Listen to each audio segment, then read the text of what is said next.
Assalamualaikum. Bismillahirrahmanirrahim. Assalamualaikum warahmatullahi wabarakatuh. Wabarakatuh. Selamat sore semuanya. Apa kabar? Bagaimana keadaannya? Baik hari ini? Alhamdulillah, luar biasa. Allahu Akbar. Alhamdulillahirrabbilalamin. Terima kasih untuk kehadirannya.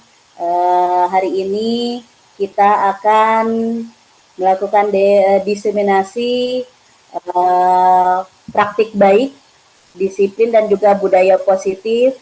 Adapun pertama kita buka acara ini dengan membaca basmalah bersama-sama. Bismillahirrahmanirrahim. Bismillahirrahmanirrahim.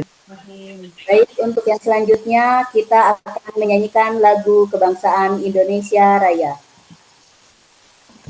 Saya pimpin ya. Hiduplah Indonesia Raya.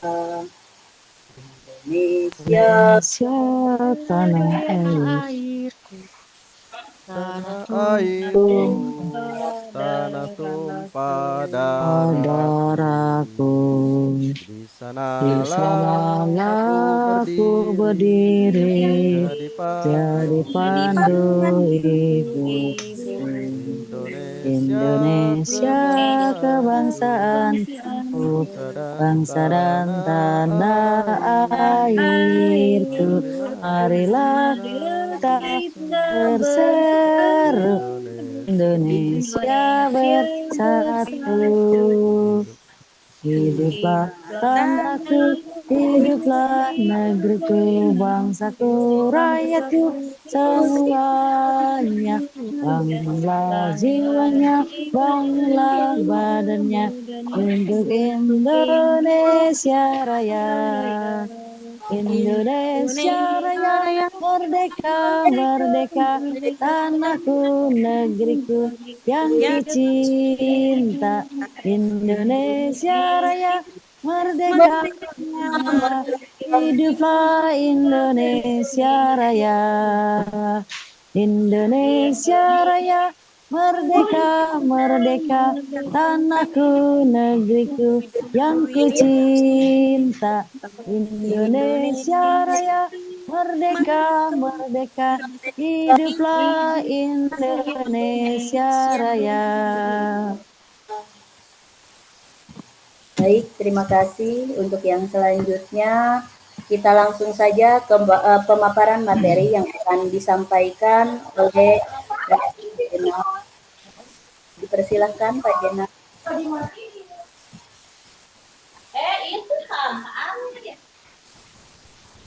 Ya baik, Bapak Ibu, terima kasih Bu Sri yang telah memberikan waktunya. Assalamualaikum warahmatullahi wabarakatuh. Waalaikumsalam warahmatullahi wabarakatuh. Apa kabar Bapak Ibu guru hebat semuanya? Selamat sore. Sehat. Terlihat sekarang wajahnya ya. Iya. Ya, walaupun sudah sore, terlihat bagus dan juga masih seger ya karena sudah sholat ini. Bapak Ibu, kita mulai.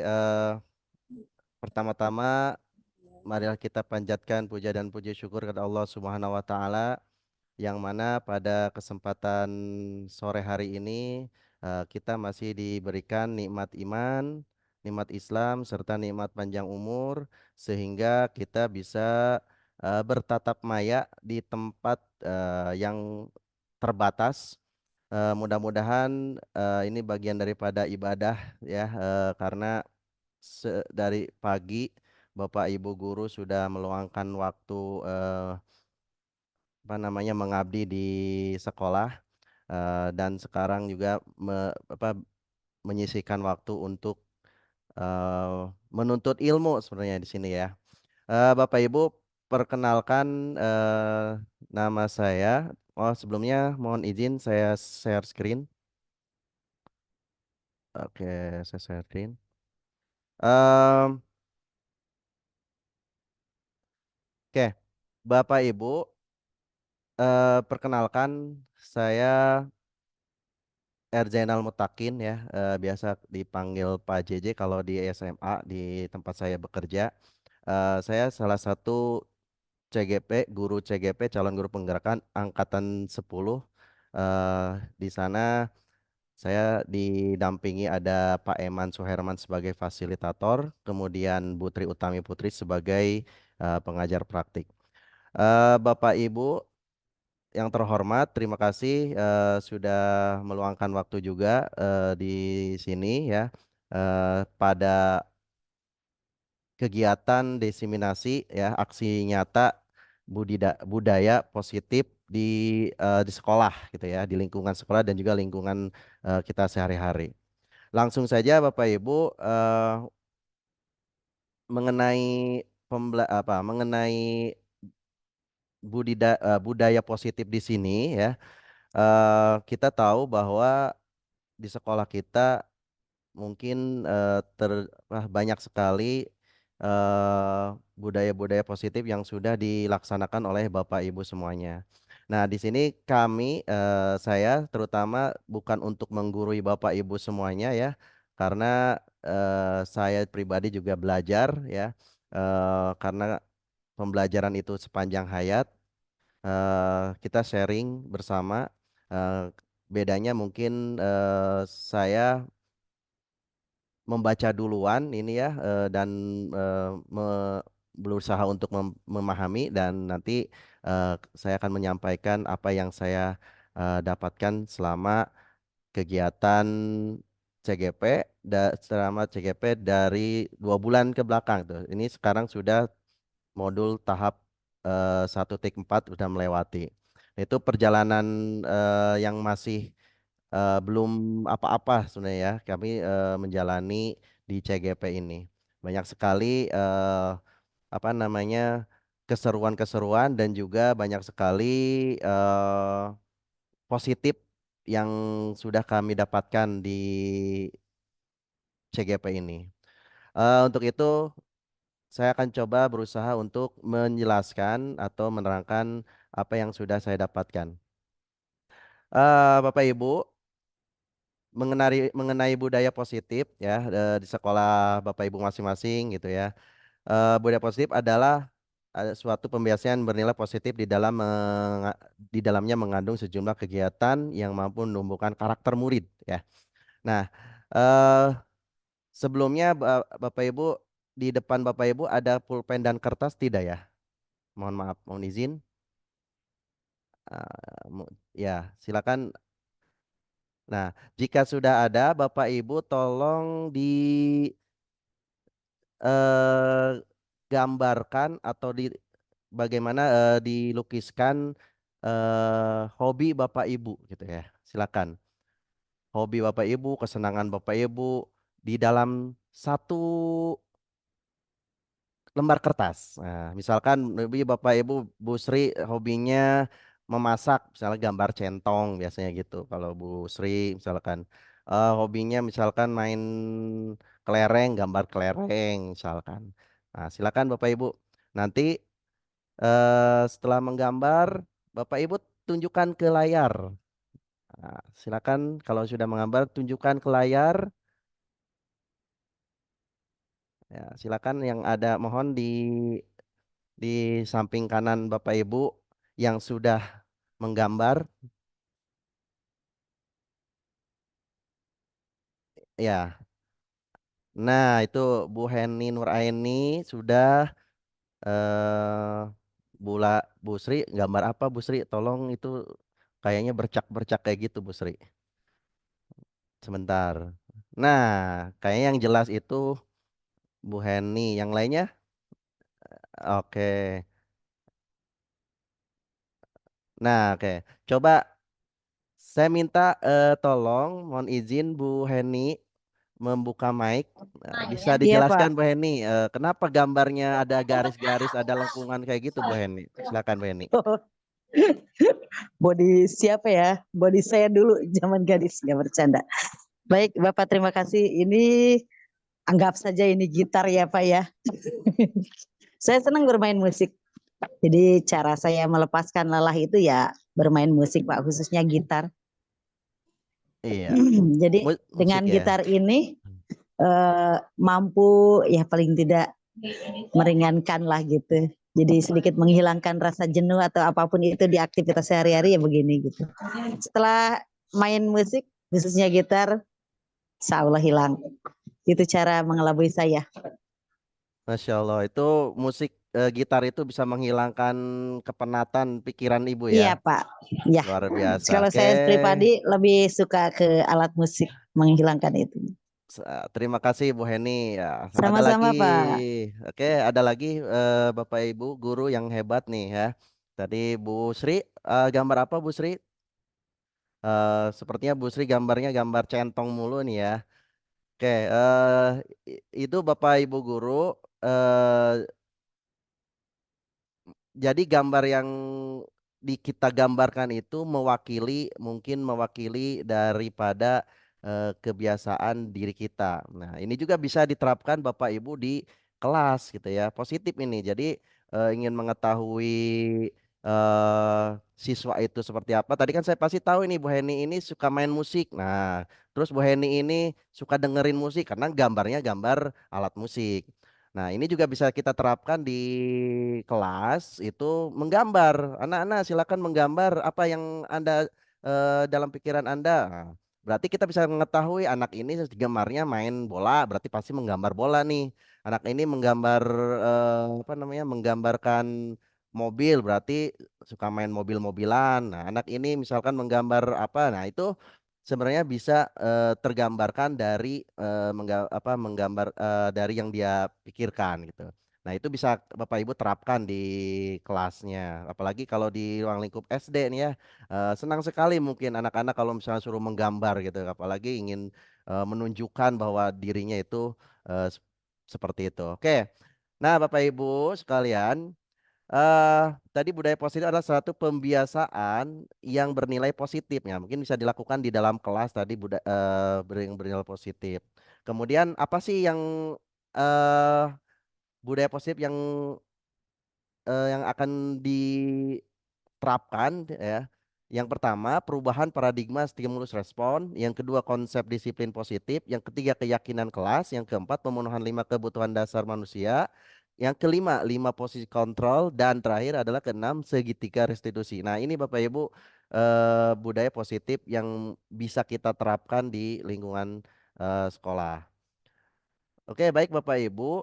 Eh, Mungkin kita juga perlu menstimulus anak didik kita. Jadi kalau kita mau menerapkan budaya positif itu, kitanya juga berperilaku mencontoh gitu ya.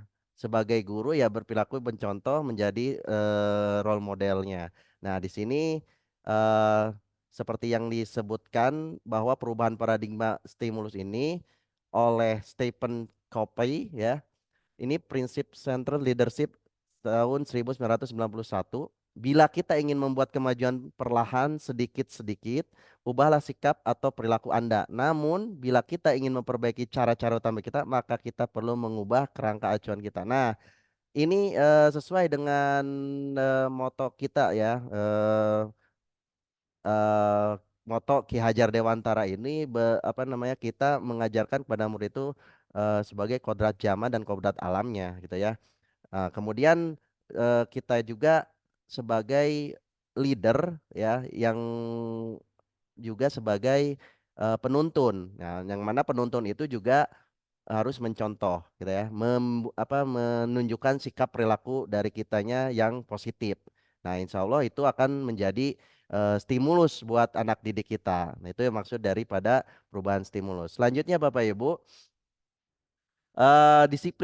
konsep disiplin positif, yang mana konsep disiplin positif ini sebuah pendekatan yang dirancang bagi pengembangan murid untuk menjadi em, murid menjadi pribadi dan anggota dari komunitas yang bertanggung jawab, penuh hormat dan kritis. Nah, ini Bapak Ibu konsepnya. Jadi disiplin positif mengajarkan keterampilan sosial dan kehidupan yang penting dengan cara yang sangat menghormati dan membesarkan hati tidak hanya murid tetapi juga bagi orang dewasa, termasuk orang tua, guru, penyedia penitipan anak, pekerja muda dan lainnya. Ini konsepnya. Jadi Bapak Ibu di dalam kelas itu juga atau di lingkungan sekolah itu menunjukkan bagaimana kita berperilaku menunjukkan sesuatu yang apa namanya positif ya, menunjukkan hal-hal yang positif supaya nanti ditiru ya oleh anak didik kita gitu. Karena sifatnya anak didik kita itu kodratnya adalah meniru gitu ya, meniru guru ya karena digugu dan ditiru itu sendiri. Selanjutnya Bapak Ibu, yang ketiga yaitu keyakinan kelas. Nah, silakan coba Bapak Ibu menuliskan eh di dalam aturan kelas Bapak Ibu sering membuat aturan atau tidak, misalkan eh, meyakinkan anak-anak seperti apa inginnya. Coba dituliskan Bapak Ibu. Satu aja. Anak itu di dalam kelas itu, di dalam ruang kelas itu harus pengennya bagaimana sih? Ya, coba Bu Sri. Ya, jadwal eh kita biasanya ya, contohnya di dalam kelas tidak boleh membawa. Nah, oke. peraturan ya, Disiplin waktu kata Bu Heni ya. Biasanya menerapkan disiplin waktu. Ada lagi Bapak Ibu? Ada lagi? pelaksanaan pembagian jadwal tiket atau apa namanya ketentuan kelas Pak. Iya, eh, meyakinkan tentang ketentuan kelas, disiplin waktu gitu. Apalagi di dalam kelas biasanya pengennya kita itu teratur ketika Ya, berdoa. peraturan peraturan kelas ada kan peraturan kelas biasanya dibuat. Iya, pasti Bapak Ibu menginginkan di dalam kelas itu kondusif gitu kan. Berarti di dalam kelas kondusif itu di sana harus dilakukan tentang keyakinan kelas. Nah, apakah keyakinan kelas itu? Kenapa harus keyakinan kelas? Mengapa tidak peraturan saja? Nah, di sini ada kita sering bertanya, mengapa kita memiliki peraturan? Misalkan contoh mengendarai kendaraan motor. Pasti jawabannya itu untuk apa sih kita memakai helm dalam kendaraan motor ya untuk keselamatan nih jawabannya pasti. Nah, kemudian ada juga kenapa sih kita itu mencuci tangan kita selalu menggunakan masker dan mencuci tangan setiap saat ini pada saat pandemi itu. Ya jawabannya di sana mungkin kebanyakan kesehatan karena alasan keselamatan buat dirinya. Nah, begitu juga kalau misalnya kita seorang guru di kelas itu membuat keyakinan. Apa sih yang membuat yakin supaya pembelajaran ini menyenangkan? Nah, jadi buatkan Bapak Ibu bisa misalkan menuliskanlah anak-anak di kelas masing-masing atau menyampaikan ada beberapa poin apa saja nih yang diinginkan di dalam kelas. Itu keyakinan kelas. Jadi keyakinan kelas merupakan sesuatu yang dapat diterapkan di lingkungan kelas tersebut. Jadi pembuatan keyakinan ini melibatkan semua warga kelas melalui kegiatan curah pendapat keyakinan kelas ditinjau kembali dari waktu ke waktu. Nah, setelah kita melakukan keyakinan kelas, nanti ini suatu saat akan ketika si siswa itu melakukan atau lupa melakukan kesalahan, nah dia akan dikembalikan lagi. Oh, keyakinannya apa, Dek? Nah, kita kemarin Adek sudah menuliskan bahwa dalam belajar itu eh, tidak boleh sambil eh, ngobrol. Itu kan diyakinkan. Artinya mereka harus mengingat bahwa ketika kegiatan belajar tidak mengobrol gitu ya. Nah, itu keyakinan kelas. Kemudian selanjutnya Bapak Ibu ada pemenuhan 5 kebutuhan dasar manusia. Apa itu 5 kebutuhan dasar manusia? Ketika kita ingin mendapatkan apa yang kita inginkan, nah ini kita sering kali begini, Bapak Ibu. eh 5 dasar kebutuhan manusia itu misalkan ingin disayang gitu ya. Salah satunya ingin disayang. Anak kita itu sering ingin disayang, itu kebutuhan dasar manusia ya. Eh kemudian terkadang ada anak yang memang cenderung berperasaan gitu. Kemudian ingin kebebasan. Ini kita bisa melihat dari tingkah laku anak didik kita itu. Kemudian anak kita itu kelihatan ingin kebebasan, ya, terlihat ingin kebebasan. Nah, itu kita harus memahami ya kebutuhan dasar manusia yang tadi. Jadi anak kita itu butuh ada kemudian bertahan hidup, kemudian ada rasa sayang dan rasa diterima. Kemudian ketiga kebebasan, keempat kesenangan. Jadi perlu kesenangan. Kemudian kelimanya ada penguasaan. Ya itu ya 5 kebutuhan dasarnya. Kemudian Bapak Ibu, kita di posisi mana nih? Ya, di posisi manakah Anda gitu ya? Kita sebagai guru ada di posisi mana? Pernahkah Bapak Ibu mengatakan ini? Nah, patuhi aturan saya. Awas ya. Nah, pernah Bapak Ibu seperti itu? Ya, atau gini, Seperti ya, atau gini, gimana coba kalau orang tua kamu tahu kamu berbuat salah begitu? Nah, di mana eh, posisi kita? Ya emang sudah kamu kali nggak ini. kasihan Eh, biasanya gitu. betul. Ya sudah kali ini tidak apa-apa, nanti Bapak bantu bereskan. Ya ini dalam posisi mana Bapak Ibu atau sanksi konsekuensinya apa ya? Misalkan anak itu melakukan bolos, sanksi konsekuensinya apa ya? Nah, itu nanya. Kemudian apa rencana kamu untuk memperbaiki hal ini? Nah, jadi Bapak Ibu kira-kira yang cocok yang Bapak Ibu biasa lakukan yang mana yang ideal yang bagus harusnya? Yang apa rencana kamu untuk memperbaiki hal ini, Pak? Yang terakhir, Betul. apa Terima kasih. rencana kamu untuk memperbaiki? Dengan intonasi yang baik ya. Apa rencana kamu untuk memperbaiki hari ini? Nah, itu kan menyayangi itu, ingin disayang gitu. Ada juga ini daripada kita sang guru tiba-tiba sambil tunjuk-tunjuk nih, tunjuk-tunjuk. Patuhi aturan saya ya, awas. Nah, ini. Bagaimana perasaan anak itu? Gitu kan. Itu Ibu, Bapak Ibu bisa rasakan nanti anak itu seperti apa nanti. Nah gitu ya, ini introspeksi kita aja ya. Kita itu apakah kita sebagai orang yang eh, tunjuk-tunjuk yang nggak jelas atau bersikap yang lemah lembut dan kasih sayang tadi. Selanjutnya Bapak Ibu, ada 5 posisi kontrol yang tadi ya. Jadi budaya positif yang diterapkan adalah 5 posisi kontrol. Nah Bapak Ibu, kita kenal dengan ada penghukum nih. Pernah nggak Bapak Ibu kalau ada siswa yang terlambat sekolah itu mengatakan apa namanya berbicara agak kasar, Enggak. kamu terlambat mulu, gitu kan?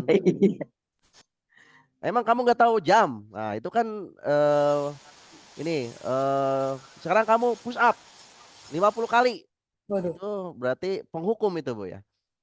Jadi seorang penghukum bisa menggunakan hukuman fisik gitu atau dengan berkata-kata kasar. Biasanya gini, maaf ya, biasanya keluar kata-kata yang binatang biasanya. Bla bla bla gitu kan. Nggak tahu waktu apa kamu. Nah, itu sekarang kamu eh bersihkan itu halaman, dihukum gitu ya, fisik. Kemudian itu akan mengatakan bahwa sekolah memerlukan sistem atau alat yang dapat lebih menekan murid lebih dalam lagi. Ini posisi dalam penghukum Ibu Ibu. Yang kedua, ini pembuat rasa bersalah ya. Ini kita perbaiki ada yang kurang. Pembuat rasa bersalah ini Bapak Ibu pernah melakukan pembuat rasa bersalah gak di sekolah Bapak Ibu? Sering. Gimana contohnya Bapak Ibu? Sok silakan. Bagaimana Kamu, membuat rasa bersalah kepada siswa? kamu kok terus begitu sih? Memang kamu nggak kasihan sama ibu. Iya. Iya, Sambil sambil mengusap air mata mungkin ya itu bahasa Ya, Ibu ini. Indosiar banget ya, Indosiar Indosiar. banget ya. kalau Ah, ibu tidur sama ibu kepala sekolah. Iya. iya, gitu ya. Nanti yang disalahkan ibu oleh pimpinan begitu biasanya. Betul ya, betul sekali Bapak Ibu. Jadi ini kadang-kadang kita suka tidak terasa gitu ya.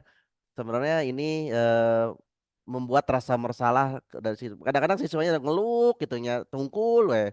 Kunaon sih si ibu teh cenah ge gitu kan, biasanya gitu. Pada posisi ini biasanya guru akan bersuara lembut ya, yang dikasihani teh gitu tah. Jadi pembuat rasa bersalah akan menggunakan keheningan yang membuat orang lain merasa tidak nyaman. Ini sebenarnya bagi anak itu tidak nyaman ya, gitu ya. Merasa bersalah lah pokoknya nama ada rumun hatai nama berkecamuk cina kayak gitu tah. Nah, ini ya yang kedua. Yang berikutnya yang ketiga, 5 posisi kontrol adalah sebagai teman Bapak Ibu. Nah, bagaimana coba Bapak Ibu pernah melakukan kontrol sebagai teman seperti apa contohnya Bapak Ibu?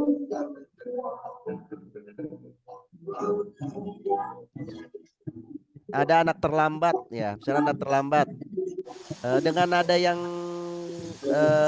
berseri gitu ya, dengan nada yang bersih, dengan senyum ramah, menanyakan nih kepada anak terlambat, Andri, kamu terlambat ya, ya. Kemudian kenapa kamu terlambat gitu? Terus menjawab kan, kenapa alasannya kamu terlambat? Nah itu kan dengan bahasa dengan kata-kata yang baik dan lemah lembut gitu ya. Jadi kontrolnya itu kontrol yang tidak apa namanya tidak menyalahkan si anak tersebut dengan memberikan solusi gitu ya. Seharusnya misalnya bertanya adik seharusnya kalau tidak terlambat itu bagaimana? Nanti si anak itu bisa mengemukakan solusinya. Dia merasa sebagai teman, tapi tidak sebagai teman itu tidak melunjak juga. Kebanyakan kita itu berlebihan. Biasanya kalau di SMA itu kalau diajak apa namanya guru sebagai teman itu dianggapnya gaul gitu ya. Nah ini perlu kontrol juga. Bukan berarti teman itu diantaranya adalah sebagai teman yang apa namanya yang melunjak gitu ya. Jadi teman di sini adalah bagaimana kita memperlakukan murid kita itu sebagaimana anak didik dan guru juga sebagai toladan. Nah, berikutnya yang keempat, 5 posisi kontrol itu, yang keempat adalah guru itu sebagai pemantau. Biasanya kalau dari jauh kelihatan nih anak ini terlambat gitu. Biasanya dengan nada yang mengawasi. Tapi ini agak tegas. Biasanya gini, "Hey Andi, kamu terlambat, sudah jam berapa ini Andi? Nah, kamu tahu kan masuknya jam 7.30. Kenapa kamu masih terlambat gitu. Tapi dengan nada yang tidak kasar dan juga tidak terlalu lembut. Tapi ini menunjukkan ketegasan. Ini biasanya Bapak Ibu sebagai pemantau. Dan juga biasanya sebagai pemantau ini memberikan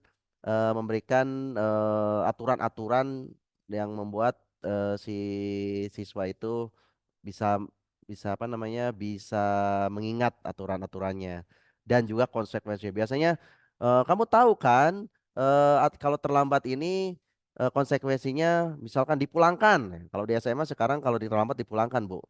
Nah, terus kemudian dengan menggunakan sanksi dan memisahkan hubungan pribadi dengan murid sebagai seorang yang menjalankan posisi pemantau. Nah, yang berikutnya, yang terakhir adalah sebagai manajer nih Bapak Ibu. Manajer ini seperti manajer itu memanage ya. Kalau di lingkungan perusahaan itu sebagai manajer yang mengatur, kontrol mengatur bagaimana guru itu bisa berupa bisa sebagai teman, bisa sebagai pengontrol juga ya.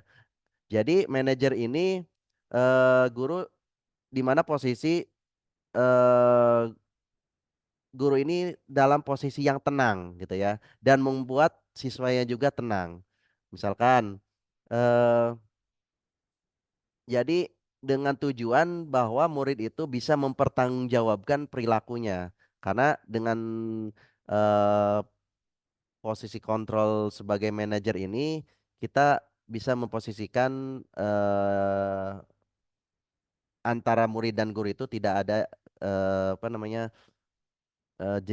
jarak yang berbeda gitu ya. Artinya murid bisa menerima, kemudian guru pun bisa menerima dan memberikan arahan yang baik. Nah, jadi namun bila kita menginginkan murid kita menjadi manusia yang merdeka, mandiri dan menjawab, maka kita perlu mengacu kepada institusi yang dapat menjadikan murid kita seorang manajer. Nah, itu Bapak Ibu 5 posisi kontrol. Yang selanjutnya ini segitiga restitusi. Ya, ini juga bagian daripada kebiasaan positif yang dilakukan oleh seorang guru. Ya, kemarin saya mencoba untuk bertanya kepada siswa yang melakukan kesalahan. Jadi diawali dengan menstabilkan identitas. Jadi ketika kita bertanya kesalahan yang dilakukan oleh siswa tersebut itu dalam posisi yang ramah, gitu ya, dalam posisi yang ramah dan tidak dalam posisi yang tidak menunjukkan kemarahan. Yang kedua, validasi tindakan yaitu apa namanya bertanya kepada siswa tersebut tentang apa yang dia lakukan kesalahannya. Nah, jadi setelah melakukan identitas, stabilkan identitas dan validasi tindakan yang salah akan menghasilkan eh, apa namanya solusi yang dikeluarkan oleh murid tersebut dan itu akan dipertanggungjawabkan juga oleh siswa dan siswa memahami apa yang dia lakukan kesalahannya. Nah, itu segitiga restitusi dan segitiga restitusi ini tidak eh, memaksakan kehendak ya. Adalah proses menciptakan kondisi bagi murid untuk memperbaiki kesalahan mereka sehingga mereka dapat kembali kepada kelompok mereka dengan karakter yang lebih kuat. Untuk selanjutnya Bapak Ibu, eh, apa bedanya hukuman, konsekuensi, dan restitusi? Yang mana Bapak Ibu bisa melihat hukuman itu biasanya dalam bentuk sanksi, ya. Kemudian konsekuensi akibat tindakan yang dilakukan dalam pendekatan disiplin positif. Biasanya konsekuensi berfokus pada pembelajaran daripada hukuman. Yang ketiga, restitusi. Apa itu restitusi? Restitusi ini melibatkan pemulihan dan perbaikan sehingga murid dapat kembali ke kelompok mereka dengan karakter yang lebih kuat. Nah, dari ketiga perbedaan ini, kita bisa menerapkan mana hukuman, mana konsekuensi, dan mana restitusi. Nah, itu ya Bapak Ibu.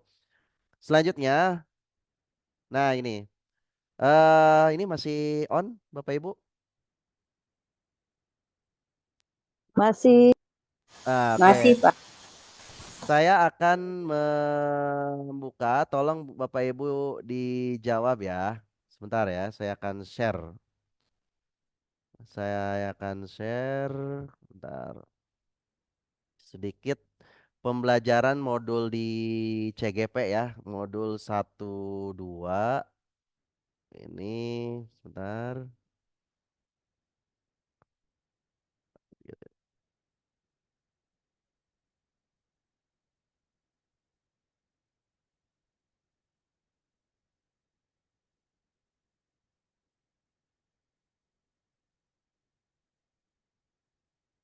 Hukuman dan penghargaan.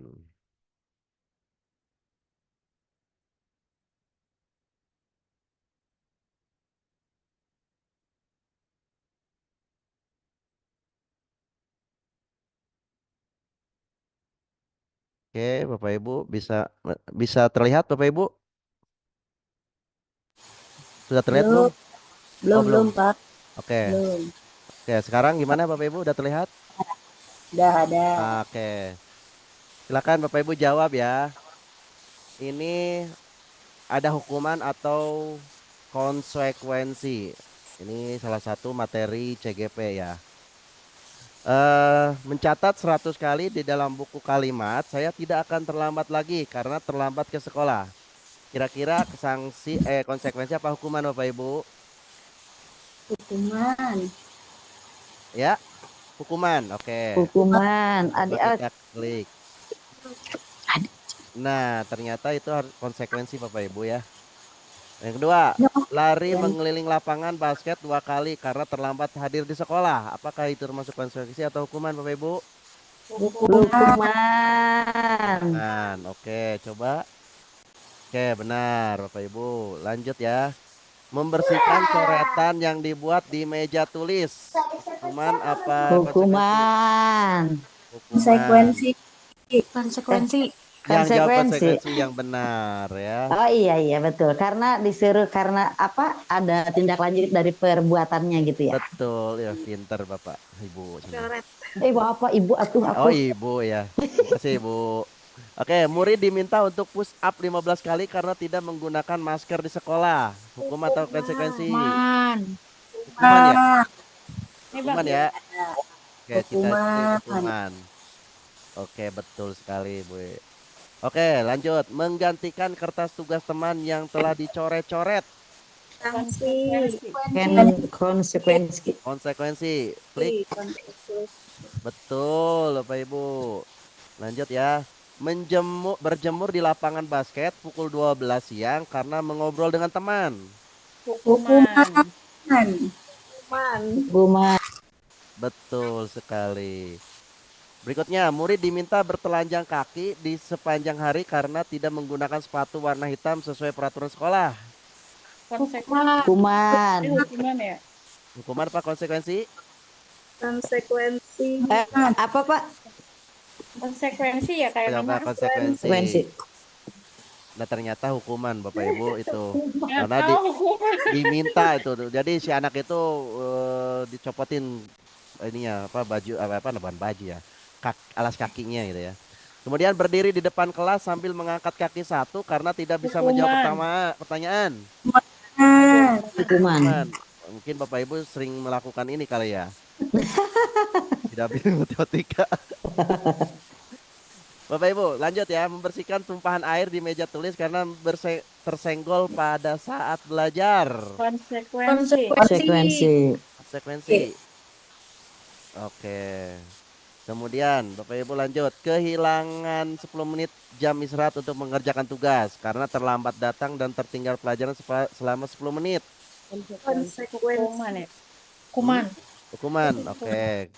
Apa sih hukuman? Ternyata itu konsekuensi Bapak Ibu. Benar. Lanjut, duduk di bangku di pinggir lapangan pada jam istirahat. Tidak diizinkan bermain oleh guru piket karena mencederai teman Terpenggal. saat bermain di lapangan. Hukuman atau Hukuman konsekuensi? Hukuman coba ya. Itu konsekuensi Bu. Itu ya. Konsekuensi. Oke, terlambat hadir di pembelajaran daring 15 menit dan diminta untuk tinggal 15 menit sesuai kelas usai untuk membahas ketinggalan pembelajaran. Hukuman atau konsekuensi? Konsekuensi. Betul Bapak Ibu. Jadi dia di punya konsekuensi kalau misalnya ada ininya ya. Kemudian lari mengelilingi lapangan basket 2 kali karena terlambat 10 menit untuk pelajaran PJOK. Hukuman. Hukuman. Konsekuensi. Konsekuensi ya lari ya. Itu kan lari ya. Karena kan dia udah punya ininya terlambat. Membersihkan WC sekolah karena mematahkan pensil kawannya. Hukuman. Hukuman coba. Betul sekali. Iya.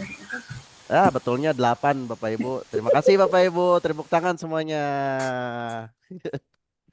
Oke, itu Bapak Ibu, ini salah satu pembelajaran kami di CGP itu ya tentang bagaimana memahami teori motivasi, hukuman dan penghargaan retribusi. Nah, sebagai pemicu juga ya Bapak Ibu, ternyata banyak sekali pembelajaran yang baru yang sering kita alami itu kita kan mengetahui, oh ini udah salah, ini harus diperbaiki. Nah, itu di di pembelajaran CGP itu sebenarnya banyak hal yang baru dan juga banyak hal juga yang mengena kepada diri kita sebenarnya Bapak Ibu ya. Jadi itu sekelumit tentang teori yang dimaksud. Begitu Bapak Ibu. Selanjutnya kita lihat lagi kembali ke materi. Materinya.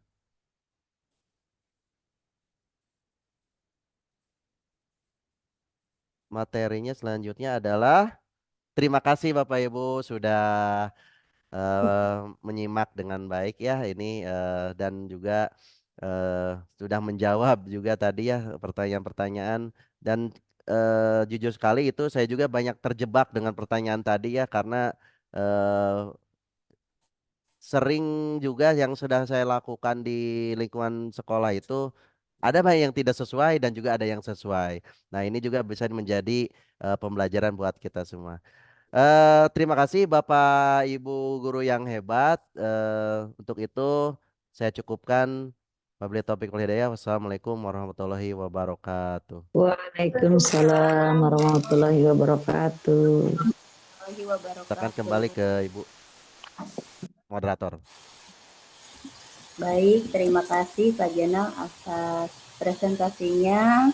Mudah-mudahan materi yang disampaikan hari ini bermanfaat bagi kita semua dan kita semua mendapatkan keberkahan dari ilmu yang sudah kita dapatkan.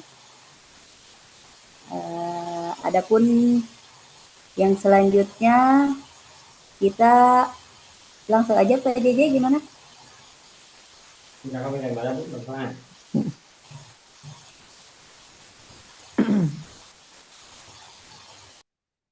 Kita cukupkan dulu untuk sesi kali ini dengan membaca hamdalah alhamdulillahirabbil alamin. Alhamdulillah.